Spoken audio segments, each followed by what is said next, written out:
to Sam's Playbook podcast, your mom's favorite sports podcast.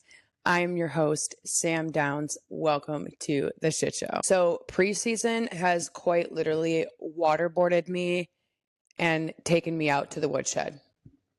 I am not confident of my prediction abilities, but I have to remind myself this is preseason. Preseason is designed to, play their second and third string, obviously, to see what they can do, where they are in their depth chart, and et cetera, et cetera. Now, this is going to affect me in my head when come week 1, week 2, week 3 of regular season, because I'm going to be mashing up the offenses and defenses of the second and third string. So it's going to take me probably a few weeks to get adjusted. Fair warning. But let's get into some news. Then I'm going to get into my top 10 best breakout stars of week 3. And we'll get into my potential predictions of week 4. Now, the Cleveland Browns has named Joe Flacco as their starting quarterback. Now, Joe Flacco is a seasoned quarterback. He is 40 years old. And in my opinion, I feel like Kenny Pickett should have been their starter. When Kenny Pickett was the backup for the Eagles, if you look back on those highlights, they were insane. And anytime he's out on the field when the, Browns and during preseason, he's done an amazing job. However, when it comes to quarterbacks, and no way am I saying that 40 years old is old by any means, but when you're talking like quarterback in the NFL years, we're in dog years now. You're old, you know what I mean? And unless you're Tom Brady, it just usually doesn't work out well. Luckily, they have good second, third string, fourth string, but there's another part of that, Shedeur Sanders. So the lineup goes Joe Flacco, Kenny Pickett, Dylan Gabriel, and then Shedeur Sanders. Just as I'm filming this, I got a little alert saying that there's potential trade rumors for Shedeur Sanders, and I saw that a mile coming. Also, there was a little injury that happened with Shedeur Sanders. I don't think it's anything serious, but it's something obviously to look out for. And it was potentially going to be on an injury report coming Thursday. I actually have this written down in my notes that Shedeur Sanders is going to be traded at best at the end of the season. Usually that happens in November. That's when it happened last year. And that's when it usually happens, is first week of November. That was my prediction, but I guess it's going to happen rather than later. Now, those are obviously rumors. You got to see if a deal can be worked out. But I'm curious as to who would pick up Shedeur Sanders. There's a lot of contending teams that should pick up Shedeur Sanders. I think he had a great start. And obviously it was against the Panthers, second and third string, but I feel like he still showed an amazing first round of the NFL, and it was a good introduction. Next topic that absolutely blows fish sticks is the Buffalo Bills going 38-0 against the Bears. Listen, I hear a lot of chatter in the Bills community about firing Sean McDermott. Okay, preseason is designed for a reason. And if you look back, all 4 seasons we went to the AFC Championship, we went 0-4 in preseason. Okay?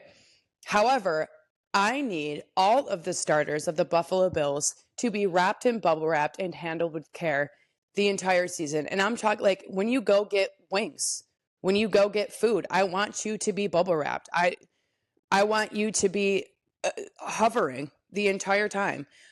If any of our starters get injured, we are lay fucked. Okay, we are screwed. Here's the caveat to that. I think that's dramatic saying to fire Sean McDermott before week 1 and regular season. That is diabolical. However, okay, if Mr. McDermott doesn't get us past the AFC Championship this year, yes, I want him fired. Here's why, okay? A lot of it has, it's not all of the head coach, but the head coach does is the playmaker, okay? And if, i.e., the tush push in the AFC Championship, when the fuck have we done a tush push in the 2024 season? When did Buffalo morph into Philadelphia overnight? What? And that was a big mistake in the AFC Championship round. So if we don't get past that hump, I think it's time to move on. Personal opinion. Others can disagree. But he's been with the Buffalo Bills for 9 years. So having said that, I want to give him a chance, a thorough chance this year. And if not, I think it's time to make moves. This episode is brought to you by Superbox. Question: how many subscriptions are you actually paying for right now? Netflix, Hulu, cable, sports package, that random trial you always forget to cancel. Yeah, it all adds up. Now imagine if you could 86 all of that, watch every single game, yes, every single game, even the ones outside of your network, plus every channel and every streaming service all in one place for a fraction of what you're paying for now. That's exactly what Superbox does. No blackout restrictions, no overpriced bundles, and my favorite part, you can cancel all those other subscriptions you've been wasting money on. Just plug it in, connect it to your Wi-Fi, and butter my ass and call me a biscuit. You got every game and channel. And now you can stay up to date in real time with your bets and fantasy leagues, or text your buddies and make fun of them for losing on their fantasy leagues. All you do is pay for the box and that's it. No subscription fees ever. Superbox. More games, more channels, more freedom. Right now, our listeners get an exclusive deal. Click the link in the description of the show and use code GET20SUPER for 20% off your Superbox today. Stop paying more for less. With Superbox, you'll never miss a game again. Click the link in the description to get yours today. Moving on. Rams quarterback Matthew Stafford is back from his back injury, but back injuries are tough. And according to Sean McVay, it's going to be obviously a week-by-week basis type of thing. He is not scheduled to play in week 4. Obviously, not a lot of teams are, starting their starters in week 4 either of preseason. So that's really no news, but something to mention. Here are my top 10 breakout stars of week 3. Now, they could be rookies or they could be vets, but this is my list. Number 1, I hate to say this, but I got to give him his flowers. Caleb Williams. Now, he destroyed my second and third string Buffalo Bills. And listen, I did talk a lot of shit about Caleb Williams, and I really do think that maybe it was the coaching staff. Maybe he did need a whole new type of leadership to succeed. And I genuinely don't want to see people fail. I want Caleb Williams to succeed in the NFL because he has shown great progression, and I think that he can be a really good contender eventually. And maybe it does take new leadership. And I have to give it to him because he threw for 6 out of 10 passing for 107 yards. And again, crushing the second and third string defensive line of the Buffalo Bills. So I want to say, obviously, if our first starters were out there, that wouldn't have been a goose egg. Okay, the Bears fans know this and the Buffalo Bills fans know this. Okay, moving on. Number 2 is Trevor Lawrence. The Jacksonville Jaguars literally didn't waste any time. They started pretty much everybody. And they also are, doing second and third string too to see how everybody plays. But Trevor Lawrence looked very focused and he threw efficiently through 8 out of 10 for 76 yards. And really, this is for Trevor and his entire O-line. Their synergy was immaculate. Very good on point. I don't know who's going to be top in the AFC South because both the Titans, the Jags, the Houston Texans, and there's one more, the Colts, are all looking really good. Obviously, and just in preseason, but just watching them play, they're looking pretty great. So I don't even know who's going to be the top here. It's going to be interesting to see because the AFC South has been a laughingstock for a long time. And it was the Houston Texans going to the divisional last season. So we'll have to see who beats that. Okay. Number 3 is another Jacksonville Jaguar player, Travis Etienne. I think that's how you pronounce his last name. He's a running back, and this dude was dodging bullets like Keanu Reeves in The Matrix, okay? He escaped from multiple tackles and has an amazing running game. And him and Trevor, again, they look like two peas in a pod. It kind of reminds me of like a Dak Prescott and Ezekiel Elliott circa 25. Beautiful to watch, and I'm excited to see. Number 4 is Jake Boho, wide receiver of the Seahawks. And I've seen this dude all over TikTok, IG Reels, and YouTube Shorts. He scored 2 touchdowns, and coincidentally, both were 12 yards, winning 33-16 against the Chiefs. And Andy Reid's high blood pressure was through the roof. It was redder than Patrick Mahomes' lipstick in his bathroom. And another thing, I forgot to mention this in the news. I heard that I saw a little push notification that Andy Reid is going to be starting his starters for week 4, if not the whole game, throughout some of the game. And I just think he couldn't take it anymore. He's like, okay, this can't be no longer. So they're going to be starting their starters week 4. So keep that in mind if you are a bettor like me. Number 5 is Jarrett Stidham, backup quarterback of the Denver Broncos. 16 of 23 passing, 240 yards, 2 touchdowns, and beat the Cardinals 27. When pressure is inside the pocket, escapes blitzes. Number 7 is Dylan Gabriel, backup quarterback of the Browns. Now third in command. You know, he had to show up Shedeur Sanders after his crazy performance in week 2. But I've seen more discourse online as to the order of quarterbacks it should be. I gave you my opinion, but I've basically been seeing the same type of discourse online about it.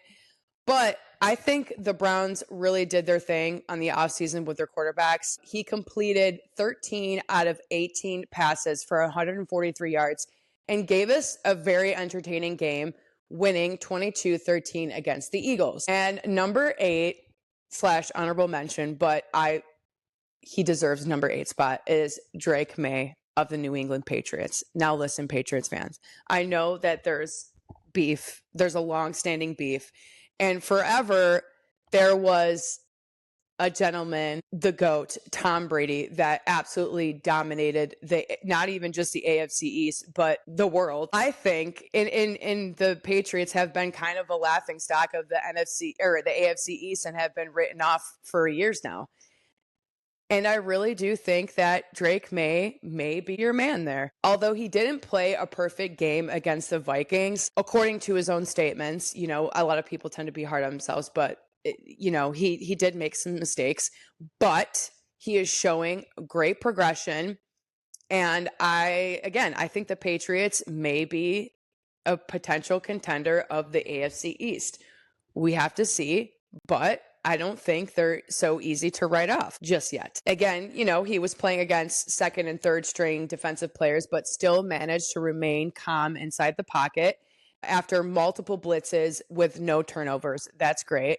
And another honorable mention, dishonorable to me, was that 20-yard completion to Mac Hollins. He's dead to me, but whatever. Moving on. He remained steady with a 9-play possession drive that did result in a rushing touchdown. I'm keeping my eye on you, Patriots. Number 9 is Andrew Makuba. I think I'm saying that correctly. He is a rookie and a safety out of Philly. Another play that's been highlighted on social media, a 75-yard pick six, a fumble recovery, and I really hope this kid gets more airtime because that was insane and so entertaining, and I keep seeing it all over my feeds. It was beautiful. We love that. And if he isn't already planning to be a starter, they really do need to start this kid. Number 10 is Jackson Dart, rookie quarterback of the New York Giants. Now, for years, we've been laughing at the Giants, written them all the way completely off on the NFC East, but I think they'll be moving up in their division. He threw for 291 yards, 26 out of 35 completions with 2 touchdowns. that obviously that number right there, that tells me that there's work within the offense, right? That's not necessarily the quarterback's fault. That's the offense rushing or getting to the freaking or red zone completions, 2 touchdowns beating the Jets. So that's why he got my number 10 spot. Lastly, an honorable mention, another dinosaur of the NFL, Russell Wilson. That's another one that I've been clowning for a long time because this man just needs to retire. I think his contract is just like the other dinosaur, Aaron Rodgers. I think it's only for 1 year, but he threw a fucking 80-yard moon ball, okay, that was almost a touchdown, but resulted with a tackle at the 1. Again, I talk a lot of shit about Russell, but who knows? Maybe a new coaching staff, a new fan base, a new environment will make you want to show out and do good. And maybe that's the case for Russell Wilson. Who knows? But he did do a lot of good plays, like during when he played for the Steelers too. But we all know how that ended. It just, y'all need to check on the Steelers too. Oh my God. On their current depth chart of the Giants, it goes Russell Wilson, which is crazy, Jackson Dart, second, Jameis Winston, third, and then fourth, Cutlets, okay? And I high-key want Jameis to be mic'd up in every single drive that he is playing because he is so entertaining and he is going to have such an amazing career after the NFL with being an interviewer, maybe an analyst. Just, he is so funny and just naturally hilarious and adorable. I love him so much. And I do think the Browns should have played him more last season. Looking to the last and final week of preseason, thank God, oh my God, my parlays have been parlaying, okay? I'm getting myself, again, I'm a little self-conscious about my predictive abilities, about my psychic abilities, and I'm not having it. But I'm going to try to take a stab at week 4. And how I do this is if I didn't watch the full game, I will sit there and watch highlights and try to mash up the offense and the defense, like what issues the offense may have had and what issues the defense may have had and how they can intertwine and how, they can beat each other and how one has strengths and one has weaknesses.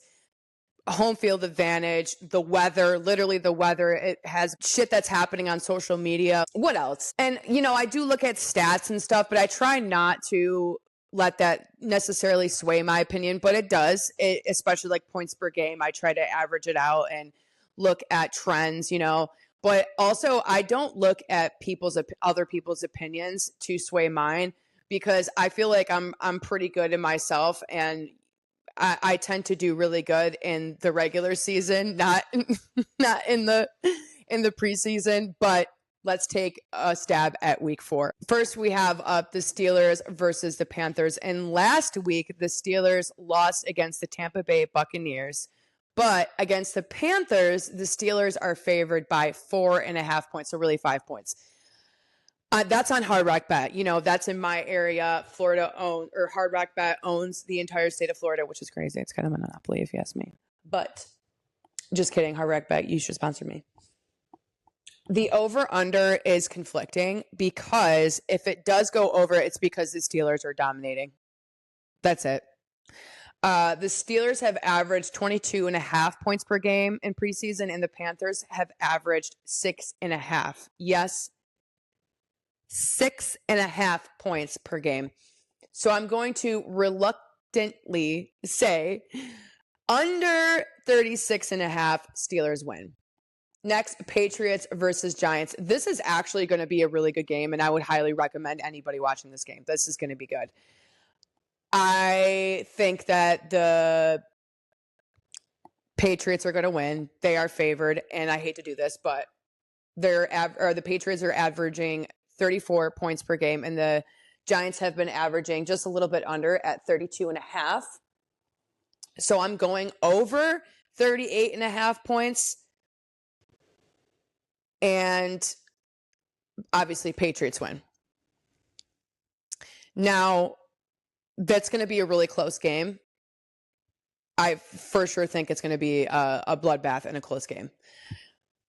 Eagles versus the Jets. Now, the Eagles have been more defined defensively, while the Jets' offense have remained consistent during preseason. So this most likely will be a lowing scoring game, in my opinion.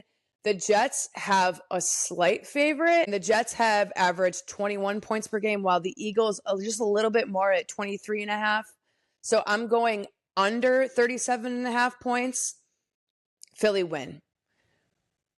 All right, next is the Falcons versus the Cowboys. Now, this is an easy choice for me. Falcons. Their rushing game against an already depleted Cowboys defense is ultimately what is going to win this game. The spread is locked on Hard Rock Bet. I could have did a quick Google search, but I don't know why I didn't do that. Cowboys are averaging 17 points per game, which is still okay. I mean, it's not the worst. And the Falcons a little lower with 15. However, I do like the Falcons over the Cowboys. Under 36 and a half for a Falcons win. Vikings versus the Tennessee Titans. The Titans are playing home, so there's a slight favor with the home field advantage there. The Vikings had a strong defensive presence, and unfortunately, there have been some injuries reported on the Vikings defense. And although the Titans have struggled defensively during preseason and there's really no injuries on the Titans offense, I think this will be a lower scoring game as well. So I'm going under 38 and a half points. Titans win. Bears versus Chiefs. The Bears were obviously a shock last week, and this is the last time I'm going to say this. Beating the Bills at 38-0. And if that happens again, I will not see a goose egg, and I will literally practice Santeria. I'm not even joking. I will practice Santeria. Moving on. The Bears have remained undefeated in preseason. However, since Andy Reid has disclosed that he will be starting Mahomes and his starters, even just for a few quarters, maybe one quarter. I don't think that they're going to let the Bears win this one. Okay, guys, I don't. I've actually betted on the Chiefs the last few games and I was wrong. So I'm going with the Chiefs. I'm not personally betting on the over-under, but if I had to guess, it would be under 39 and a half points. Chiefs win. Ravens versus the Commanders. The Ravens versus the Commanders. The Commanders have a slight favorite here. I predict, again, a low-scoring game, but I think the Ravens are going to win this one, guys. Under 35 and a half, Ravens win. Predicting minus 2.5 on the spread on that, but this one literally could go either way. I think that they're pretty equal in preseason. So the Denver Broncos versus the New Orleans Saints. Denver's defense is tippy-toppy in the league right now, and they have a great pass rush, and the Saints are inconsistent with their defense. So this makes me lean on the Denver Broncos winning this. And I hate to go with the favorite again, but here I am. I do think it will be possibly over 39 and a half points because of Denver's high scoring games lately. So I'm going over 39 and a half, minus 4.5 on the spread, because I definitely think they'll win by at least 5 points with a Denver win. Rams versus the Browns. The Rams are coming into preseason week 3 with a slight win against the Chargers, literally by 1 point. And the Browns are also coming in a win against the Eagles. So both defenses are pretty solid and have remained solid and consistent. So I would say, as of right now, the Browns offense is stronger. The Browns are favored by 8 points, which I think is a stretch if I've ever seen. So I'm going minus 7.5 on the spread, over 39 and a half points per game, and with the Browns win. So we have the Indianapolis Colts versus the Cincinnati Bengals.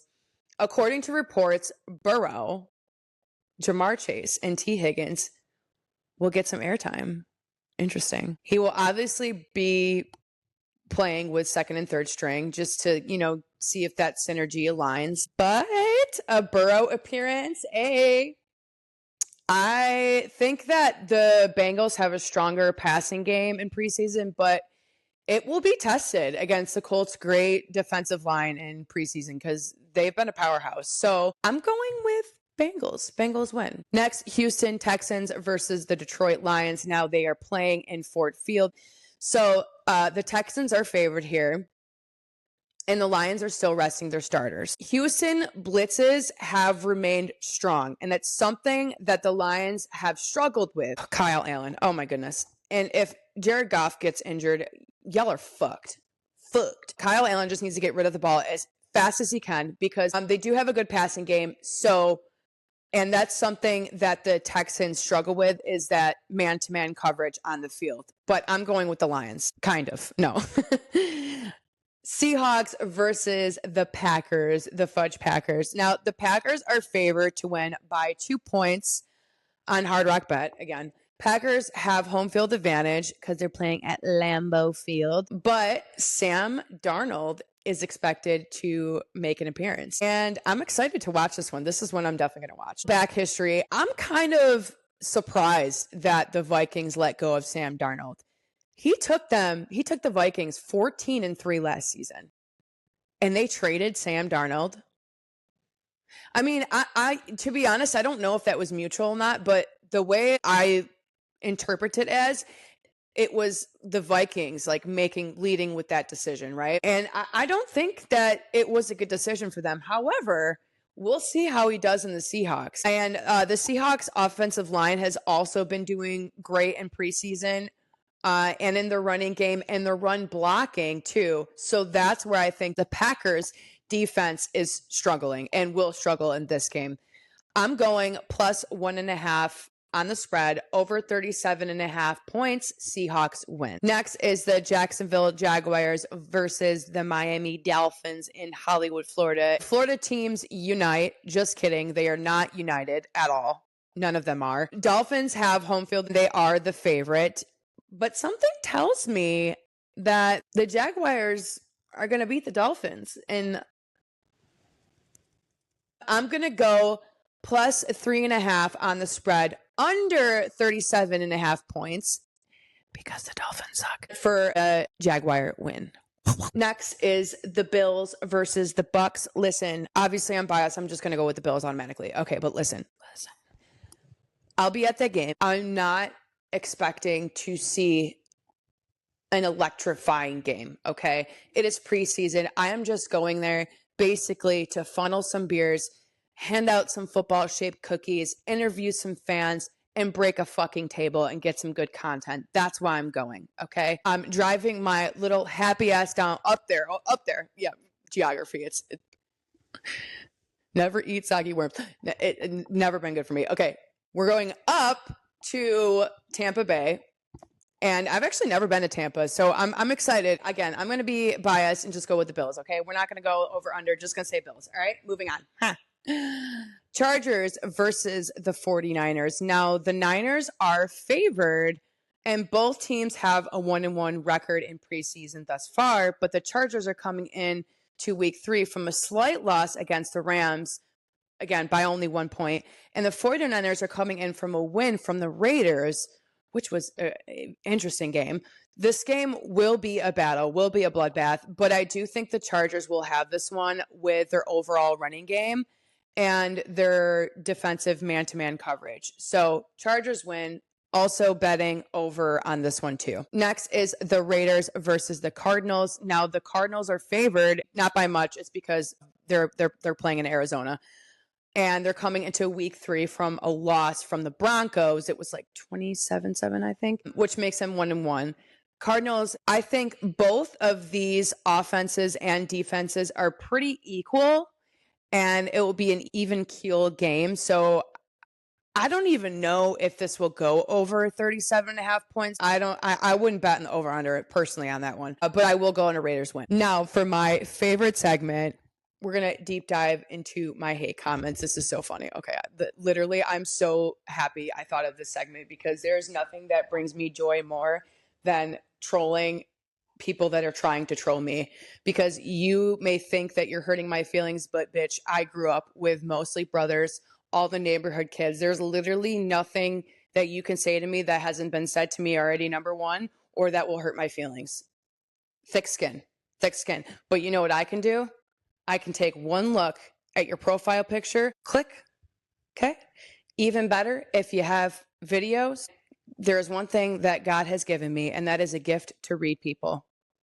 And that is also includes your insecurities, okay? I will have you in the shower, curled up in a ball, like a you-know-what shower, okay? You take it here, I go into the depths of hell. It literally brings me life, and maybe that's toxic, and I'm sorry, God forgive me, but that's how that's how I am. So, but we're gonna make this into fun content, because why not?